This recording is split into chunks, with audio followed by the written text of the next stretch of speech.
आसमान की तरफ देख के कभी सोचा है कि ईगल और हॉक में क्या फर्क है? दोनों शिकारी हैं, आसमान के राजा। लेकिन यकीन मानो, पंख और पंजों के अलावा भी बहुत कुछ है। चलो समझते हैं। पहले बात करते हैं ईगल की। जब लोग कहते हैं आसमान का बादशाह, तो वो शायद इसी पक्षी की बात कर रहे होते हैं। ईगल अपने परिवार एक्सिपिट्रिडे के सबसे बड़े मेंबर होते हैं। हाँ, हॉक, चील, गिद्ध भी इसी में आते हैं, लेकिन ईगल वो तो सबसे भारी होते हैं। ईगल कहलाने के लिए पक्षी को कम से कम 19 इंच लंबा शिकार पकड़ना आना चाहिए। इन पक्षियों में दम जबरदस्त होता है। छोटे से छोटा ईगल भी ज्यादातर हॉक से ताकतवर होता है। बड़े वाले जैसे फिलीपींस ईगल या हार्पी ईगल पक्षी कम पंख वाले शेर ज्यादा लगते हैं, और मादा ईगल वो नर से लगभग 50% बड़ी होती है। उनकी नजर कमाल की होती है, हमसे लगभग 6 गुना तेज। सोचो, 1 मील ऊपर से खरगोश देख लेना या पानी में मछली तड़पती हुई ईगल के लिए कोई बड़ी बात नहीं। ईगल सब कुछ खाते हैं, पक्षी, जानवर, मछली, कुछ भी।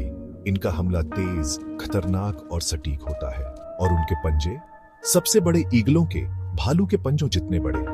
जब वो शिकार को फाड़ते हैं तो मुझे देख के ही रोंगटे खड़े हो जाते हैं। ईगल आपको दुनिया में लगभग हर जगह मिलेंगे, अंटार्कटिका के अलावा।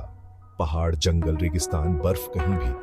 ज्यादातर ईगल जोड़े जिंदगी भर साथ रहते हैं, ऊंची चट्टानों या पेड़ों पर घोंसला बनाते हैं। लेकिन एक कड़वी सच्चाई, वो अक्सर 2 अंडे देते हैं, और बड़ा बच्चा अक्सर छोटे वाले को घोंसले से बाहर धकेल देता है। कुदरत भी कम जालिम नहीं है।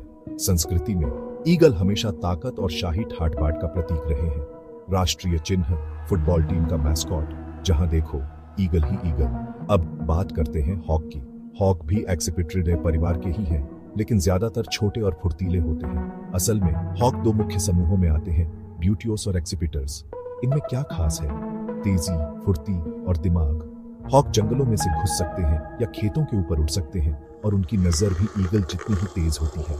कई जानकार कहते हैं कि हॉक सबसे ज्यादा दिमाग वाले पक्षियों में से है, शायद बिल्ली और कुत्तों जितने। हॉक लगभग हर महाद्वीप और मौसम में ढल जाते हैं। ईगल के उलट ये ज्यादा प्रवास करते हैं मौसम के हिसाब से। ये हर तरह के छोटे जीवों का शिकार करते हैं, चूहे, सांप, मेंढक, पक्षी, यहाँ तक कि मछली भी। कुछ ऊपर से झपट्टा मारते हैं, कुछ शिकार को आसमान से गिरा देते हैं, और अगर खाना कम पड़ जाए तो ये बिना सोचे समझे दूसरों से चुरा लेते हैं। हॉक के दोनों माता पिता बच्चों को पालने में मदद करते हैं, और लगभग 6 हफ्तों में वो बच्चे उड़ने लगते हैं। मानव इतिहास में हॉक ने भी अपनी छाप छोड़ी है। राजनीति में वॉर हॉक के बारे में सोचें, या फॉल्कनरी की प्राचीन कला के बारे में, तो ईगल या हॉक असली राजा कौन? ईगल ताकत और रौब से राज करते हैं, जबकि हॉक चालाकी और फुर्ती से जीतते हैं। अंत में शायद आसमान दोनों ही दिग्गजों के लिए काफी बड़ा है।